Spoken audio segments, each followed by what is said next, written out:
The Young and the Restless spoilers Thurdays full September 25, 2025. In the ever-shifting world of Genoa City, relationships are constantly tested, loyalties are questioned, and hidden desires linger beneath seemingly casual conversations. The upcoming developments bring Sally, Audra, Claire, Kyle, Victoria, and Holden into an intricate web of misunderstandings, tentative forgiveness, and new emotional crossroads. What begins as an ordinary day in a coffee house and a restaurant turns into something far more consequential, exposing the fragile balance between reconciliation and betrayal, between friendship and something deeper, and between the careful restraint of family duty and the dangerous pull of temptation.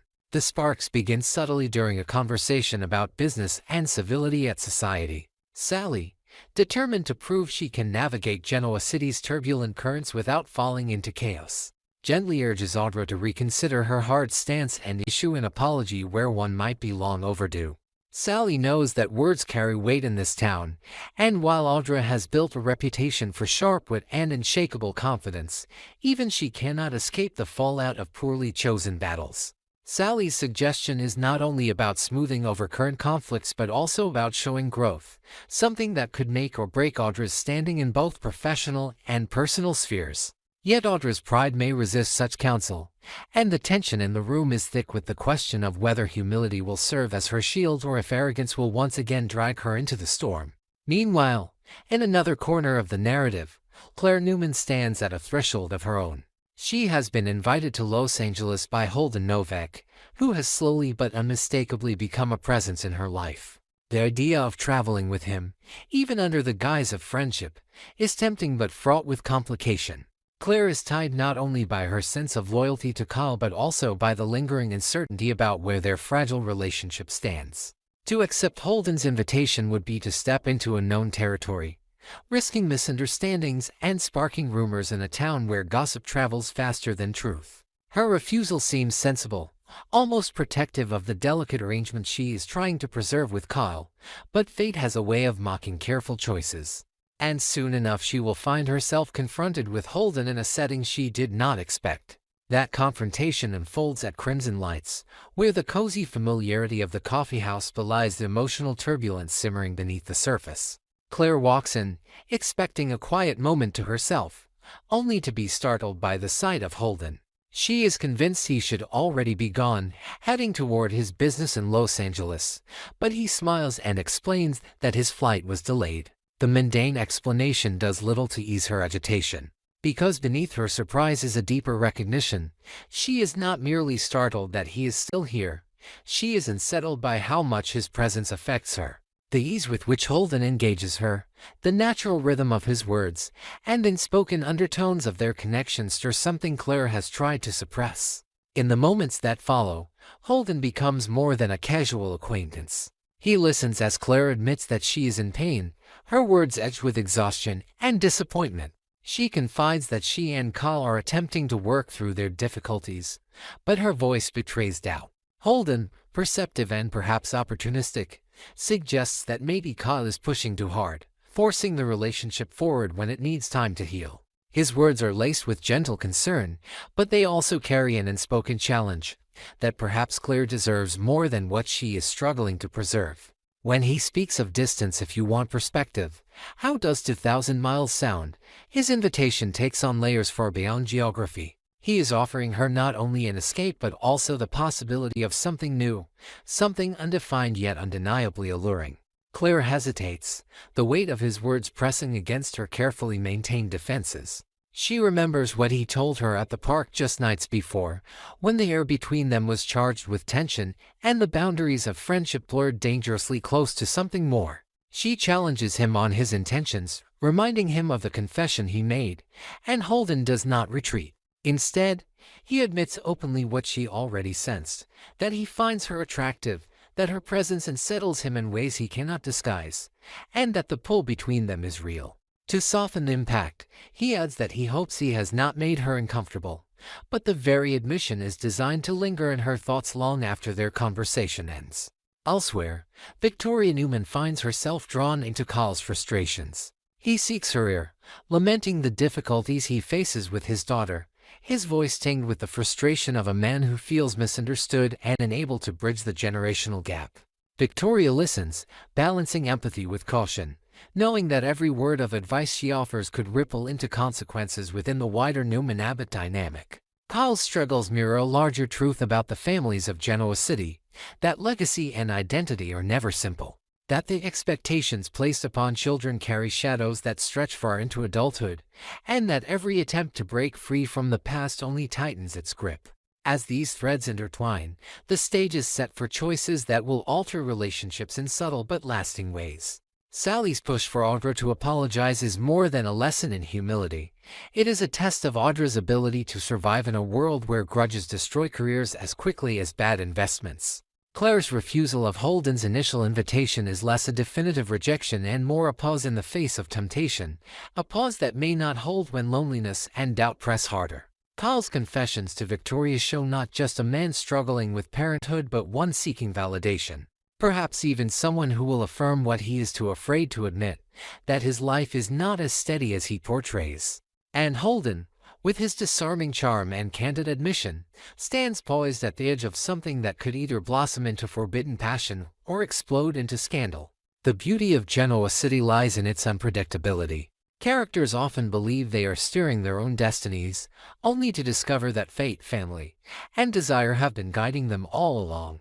As Sally, Audra, Clare, Holden, Victoria, and Kyle navigate these delicate interactions, they set into motion a chain of events that no one can fully control. A delayed flight, a misplaced confession, a plea for an apology. These may seem like small moments, but in the volatile world of the young and the restless, they are sparks that can ignite infernos. And once the flames begin to spread, no one will emerge untouched. The story of Genoa City takes yet another turn, weaving together conversations that seem ordinary at first but slowly reveal fractures in relationships, hidden temptations, and choices that could alter futures. The heart of this drama lies in a triangle that isn't a triangle at all, not yet, but threatens to become one with every glance and every word. Clare Newman finds herself pulled between loyalty to Kyle and the magnetic presence of Holden Novak, while Kyle struggles with his own insecurities, making confessions that deepen rather than repair the rift between them.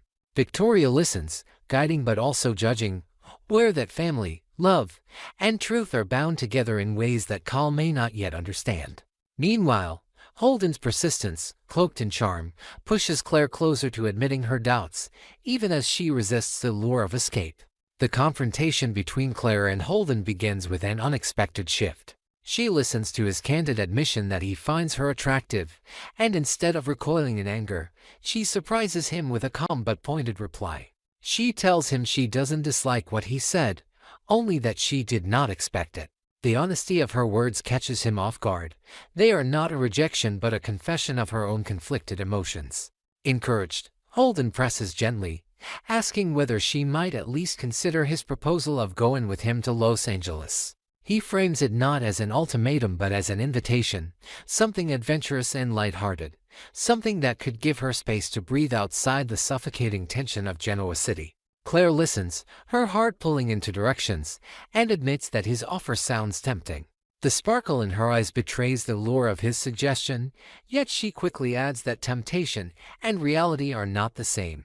She cannot go with him, not now, not when her life is already weighed down with complexity. She says it almost playfully, masking her pain with irony, claiming that not even the audience watching her story unfold shall be granted the luxury of enjoyment at what she describes as a slumber party masquerading as her life. Holden hides his disappointment with a smile, but the flicker in his expression tells its own story. He knows that Clare's refusal is not absolute. It is laced with hesitation, with the awareness that she considered his offer even for a moment. He takes this as hope, a seed that could grow if given the right attention. Clare, on the other hand, tries to convince herself that she has shut the door on temptation, but her words betray her longing for something different, something freer than the constant strain of repairing what feels broken with Kyle.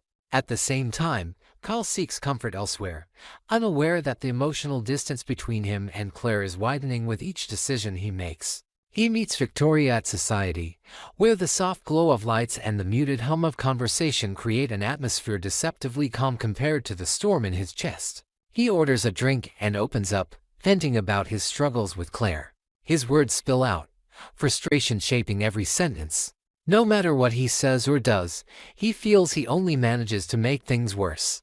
Victoria listens patiently, her gaze sharp, dissecting his words with the precision of someone who has seen generations of Newmans and Abbotts destroy themselves with the wrong choices. Kyle continues, circling the same complaints, his voice heavy with the burden of someone desperate for validation yet unwilling to confront his own mistakes. Victoria finally speaks, cutting through his lamentations with the quiet firmness of truth. She tells him plainly that Claire is conflicted and that he has made poor choices that have deepened her doubt rather than resolved it. Kyle bristles, turning his frustration toward Victor Newman, voicing grievances against a man whose influence looms large over both their lives. He complains that Victor interferes, manipulating circumstances, testing love where trust should reign. But Victoria, who knows her father better than anyone, counters with a truth Kyle does not want to hear. Victor's interference may be his way of testing the strength of love, not destroying it. Her words hang heavy, challenging Kyle to see his situation not as sabotage, but as a crucible of truth. Feeling cornered, Kyle confesses something he has long carried like a shadow. He admits he protected Claire not by shielding her with love but by withholding the truth about his arrangement with Victor, about the stolen kiss with Audra. He claims it was done to spare her pain, but in the same breath he acknowledges that hiding the truth is deception in itself. Victoria does not hesitate in her judgment. To her, protecting someone from the truth is not noble but dishonest, and lies, even when dressed as kindness, corrode trust. She urges him to step away from calculated reasoning, to stop building walls with half-truths, and instead let his heart lead him. Only then, she insists, might Claire begin to trust him again. But Kyle, ever restless, insists that Claire is looking for excuses, that she wants this relationship to fail, and his words carry the bitter sting of a man already preparing to lose. The air grows tense when Claire walks in with Holden. The sight of them together ignites something sharp and defensive in Kyle, who immediately stiffens, his eyes narrowing as he watches the easy comfort between them. Holden's presence at her side is a silent accusation, a reminder of the distance between himself and Claire that no amount of words can bridge. Unable to hold back, Kyle approaches Claire, his voice taut with desperation, asking if they can talk. But Claire, standing her ground, tells him she has something to discuss with her mother first, making it clear that Kyle's urgency cannot override her own priorities. Kyle's face hardens with wounded pride, and without another word, he turns away, leaving the bar behind as his frustrations deepen into isolation. Holden, ever composed, introduces himself to Victoria with effortless charm, a gesture of courtesy that masks his satisfaction at Kyle's retreat. He then moves toward the bar, settling in to wait for his takeout order, but his very presence lingers like a shadow across the room, reminding everyone that temptation never lingers far in Genoa City. With Kyle gone, Claire finally allows herself to speak freely to her mother. She admits that being around Kyle no longer feels like home but like a prison of expectations. Once, she felt comfortable with him, drawn to the safety of familiarity. But now, every meeting leaves her anxious, every conversation pushes her closer to the edge of retreat. She confesses that she feels provoked, as if something or someone is deliberately stirring the tension between them, amplifying her doubts and pressing her to make a choice she is not ready to make. Victoria listens, her expression unreadable, though her eyes flick toward Holden, who sits calmly at the bar as if he has no role in the storm gathering around Claire. But Victoria knows better. In a town where every word is a weapon and every gesture a declaration, Holden's presence is far from neutral. The threads intertwine dangerously. Claire, torn between the weight of loyalty and the seduction of possibility, stands at the precipice of a decision that could fracture or transform her life. Kyle, consumed by frustration and blind to the deeper truths of his own failings, risks losing everything by refusing to confront his role in the distance growing between them. Victoria, balancing wisdom with maternal instinct, sees clearly what both are too blinded to admit, that lies, half-truths, and unresolved desires will never build a future, only ruin. And Holden, with his delayed flight and his disarming honesty, continues to offer Claire not just friendship but escape, knowing that sometimes the promise of freedom is more intoxicating than love itself. In Genoa City, nothing is ever simple. A drink at a restaurant, a conversation at a coffee house, a confession whispered to Letithis are the small sparks that ignite the great fires. As Claire seeks comfort in her mother's advice, as Kyle storms away from a love he cannot seem to repair, and as Holden lingers quietly in the background, the stage is set for choices that will not be easily undone. Each step, each glance, each withheld truth pushes them closer to consequences none can escape.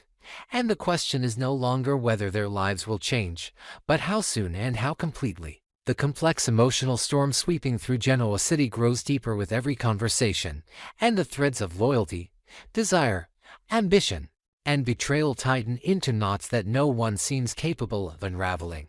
Victoria Newman, seasoned by years of experience watching family dramas unfold, listens to her daughter with a mixture of maternal concern and sharp perception. Claire confesses her unease about Kyle, her longing for freedom, and her fear of committing to something permanent when she feels so unsettled within herself. Victoria smiles knowingly, her voice soft but edged with warning, reminding her daughter that Holden is undeniably charming and attractive, and that such charm can be both an invitation and a trap. Claire does not deny the truth, admitting that Holden is easy to be around, so disarmingly casual with her that she feels less burdened by expectations.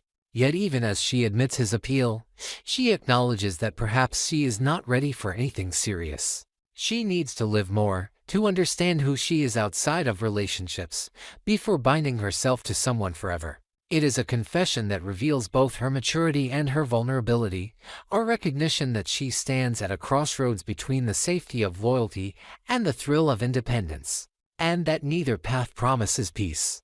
Elsewhere, the drama takes a sharper turn at the Genoa City Jazz Club, where Sally Spectra and Audra Charles find themselves circling around the wreckage left behind by Billy Abbott's latest reckless actions. The collapse of Abbott Communications still reverberates like a bomb blast, leaving careers shattered and futures uncertain. Sally recounts to Audra how Billy's impulsive decisions, masked as bold strategies, led to a catastrophic downfall. There is no way to fix what has been broken, she insists, her voice heavy with frustration and bitter clarity. Audra, equally disillusioned, laments that she has lost a job before she even had the chance to truly begin, calling it a record even by her standards. The sting of humiliation is sharp, and she wonders aloud what justification Billy could possibly have. Sally explains that Billy believes he was acting out of some noble cause, as though sacrificing them would serve a greater good. But the truth is more damning. Billy is still consumed by his obsession with reclaiming Chancellor, a goal that continues to poison every relationship he touches. Audra, hearing this, spares at her own naivety. How could she have believed, even for a moment, that Billy would be different with her? She gave up so much to align herself with him, and now she is left with nothing but the ashes of her misplaced trust. The bitterness hangs between them, but Sally, ever pragmatic, refuses to let despair be the final word. She proposes something unexpected, that she and Audra, both creative and resilient women, join forces to forge a solution out of their shared ruin. They are, after all, survivors, and survivors adapt by turning disaster into opportunity. The idea sparks a glimmer of hope, and the two women begin to brainstorm, tossing out ideas in the dim glow of the jazz club. Their energy builds, the beginnings of something new rising from the collapse of what was lost. Yet just as they begin to reclaim a sense of purpose, the door opens, and Kyle Abbott walks in, heading toward the bar with the weary gait of a man who has had enough of disappointment for one night. His presence shifts the atmosphere immediately. Audra, still raw from her earlier confession, cannot resist turning her bitterness outward. She leans toward Sally, remarking that she has not only ruined her own life but also destroyed Kyle's, all because of her reckless ambition. Sally, recognizing the venom in her tone, suggests gently that perhaps she should speak directly to Kyle, that perhaps an apology might begin to mend what pride has shattered. But Audra resists, her pride rearing its head again. When Kyle approaches, instead of contrition, she lashes out. She taunts him with cruel speculation, suggesting that Claire has already ended things with him, that perhaps she is out at some glittering dinner with someone else, while he sulks alone.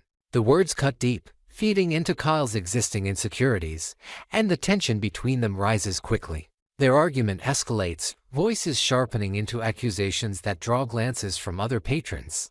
Sally tries to intervene, her voice calm and soothing, reminding them that fighting each other only deepens wounds, that they need to focus on moving forward rather than destroying each other. But the damage has already been done, and Kyle, unable to restrain himself, fires back with words as sharp as knives. He tells Audra that loneliness may haunt him tonight, but for her, it will last forever. He accuses her of being unwanted, unnecessary, irrelevant to anyone's future, insisting that no one cares what happens to her, that no one ever will. His words, born of pain but steeped in cruelty, hang in the air like a final verdict, stripping away the last shreds of dignity Audra has clung to. The jazz club falls quiet in the wake of his outburst, the heavy silence pressing down on them all. Sally, horrified by the venom between two people she knows are capable of more, tries to hold the fragile space together, but the fractures are too deep.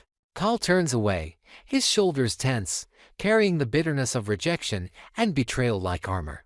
Audra, her eyes flashing with equal parts rage and hurt, swallows the sting of his words but silently vows not to be crushed by them.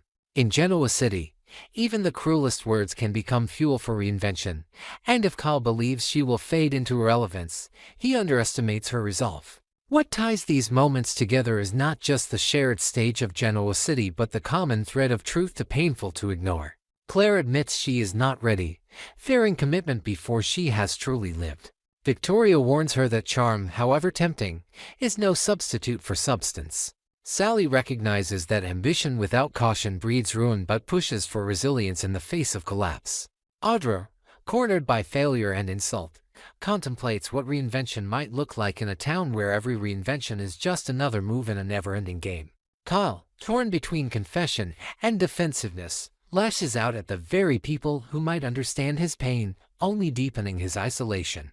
And Holden, patient and calculating, lingers just outside the center of this storm, waiting for the right moment to push further into Claire's life. His delayed flight a metaphor for his refusal to leave her orbit. These are the nights when Genoa City proves itself again as the crucible of soap opera drama, where ordinary conversations about relationships, business, and regret explode into revelations that leave no one untouched. For Claire, the question remains whether she will choose the safety of loyalty or the allure of freedom. For Kyle, the choice is whether he will bare his heart or continue to shield himself with anger. For Audra and Sally, the question is whether failure will consume them or forge them into allies stronger than before.